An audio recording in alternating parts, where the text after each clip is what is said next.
صرف اپنے مدرسے کا نہیں کئی مدارس کا خیال کرتے تھے. حضور اشرف العلماء اپنی ذات کا نہیں حضور کی امت کا خیال کرتے تھے. ان کے دل میں امت کا درد تھا, ان کے دل میں فکر امت تھی. ان کے پاس بیٹھنے والے جب فکر امت کی باتیں سنتے تو ان کے نانا کا درد لوگوں کو یاد آ جاتا. مصطفیٰ کریم کے دل میں جو امت کا درد تھا اس کی جھلکیوں کا تصدق لوگ دیکھ لیا کرتے تھے. یہ اشرف العلماء تھے. ہم ان کی زندگی کو کہاں تک بیان کریں, اس لیے کہ بیان وہ ہوتے ہیں جو صرف ذات ہوتے ہیں. اشرف العلماء ایک ذات کا نہیں, وہ مکمل ایک تحریک کا نام ہے. اشرف العلماء ایک عظیم ہمہ جہت شخصیت کا نام ہے. اشرف العلماء صرف انسان نہیں, وہ انسان گر تھے. وہ صرف عالم نہیں, عالم گر تھے. صرف صوفی نہیں, صوفی گر تھے. یارو صوفیوں کا ذکر تو ہو سکتا ہے, صوفی گر کا ذکر کیسے ہو سکتا ہے؟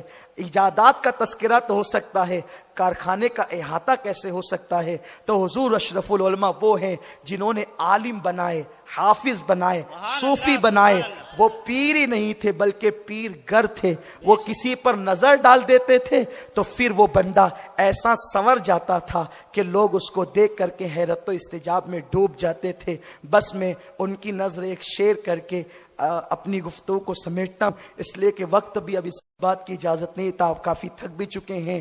ہزاروں سال نرگس اپنی بے نوری پہ روتی ہے, ہزاروں سال نرگس اپنی بے نوری پہ روتی ہے. بڑی مشکل سے ہوتا ہے چمن میں دیدور پیدا. اللہ تعالیٰ دوران گفتگو کوئی غلطی ہو تو اسے معاف فرمائے. وما علینا الا البلاغ. السلام علیکم ورحمۃ اللہ. رسالت کے پروانوں ہر سنیچر کو بعد نماز عشاء سنی دعوت اسلامی کے عالمی مرکز اسماعیل حبیب مسجد میں سنی اجتماع ہوتا ہے. تو آپ حضرات پابندی کے ساتھ اس میں شرکت فرمائیں. سنی دعوت اسلامی کی website sunni dawat islami.net پر وزٹ کریں اور بہت ساری دینی معلومات حاصل کریں.